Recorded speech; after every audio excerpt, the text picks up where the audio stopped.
বাড়িতে ঢুকে এক মহিলাকে ভয় দেখিয়ে ধর্ষণের অভিযোগে মায়াপুর থেকে গ্রেপ্তার যুবক পেশ করা হলো নবদ্বীপ আদালতে বৃহস্পতি। মায়াপুর বামনপুকুর তাঁতিপাড়া এলাকার বাসিন্দা যুবক আমানুল শেখের বিরুদ্ধে ধর্ষণ সহ অন্যান্য ধারায় মামলা রুজু করে নবদ্বীপ আদালতের জুডিশিয়াল ম্যাজিস্ট্রেটের এজলাসে পেশ করে পুলিশ। পাশাপাশি তদন্তের স্বার্থে পুলিশি হেফাজতের আবেদন জানায় তদন্তকারী আধিকারিক। পুলিশ সূত্রে জানতে পারা যায়, বছর 29-এর নির্যাতিতা মহিলার স্বামী কর্মক্ষেত্রে বাইরে থাকায় একাই একটি খাবারের দোকান চালান। অপরদিকে মায়াপুর বামনপুকুর তাঁতিপাড়া এলাকার বাসিন্দা অভিযুক্ত যুবক আমানুল শেখ সমাজ মাধ্যমে একটি ব্লগ চালান।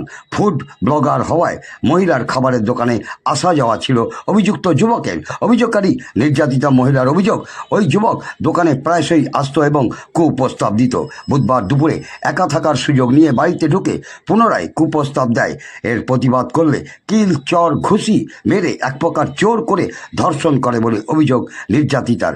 ঘটনায় সুবিচার পেতে মায়াপুর ফাঁড়িতে অভিযুক্ত যুবকের বিরুদ্ধে অভিযোগ দায়ের করে নির্যাতিতা মহিলা। অভিযোগের ভিত্তিতে তদন্তে নেমে বুধবার গভীর রাতে অভিযুক্ত আমানুল শেখকে গ্রেপ্তার করে পুলিশ। অন্যদিকে অভিযুক্ত যুবকের পরিবারের দাবি, সম্পূর্ণ মিথ্যাভাবে আমাদের ছেলেকে ফাঁসিয়েছে ওই মহিলা। আইনের ওপর আস্থা আছে, সত্য একদিন প্রকাশ হবে বলে জানান অভিযুক্ত যুবকের বাবা। ঘটনার বিষয়ে অভিযুক্ত যুবকের বাবা কি বললেন শোনাবো। অভিযোগটা খুবই গুরুতর অভিযোগ। কেন, কি পরিচয় মহিলার সঙ্গে? আমার ছেলের পরিচয় বলতে, ছেলের সঙ্গে 1.5 মাসের পরিচয়।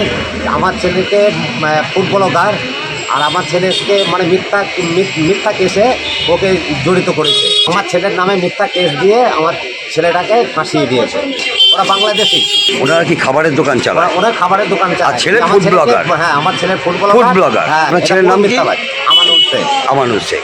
আচ্ছা, বাড়ি কোথায়? বাড়ি বামনপুকুর। বামনপুকুর কোথায়? বামনপুকুর তাঁতিপাড়া। আপনি আব্বা? হ্যাঁ। আপনার নাম? হযরত শেখ। আপনি কি করেন?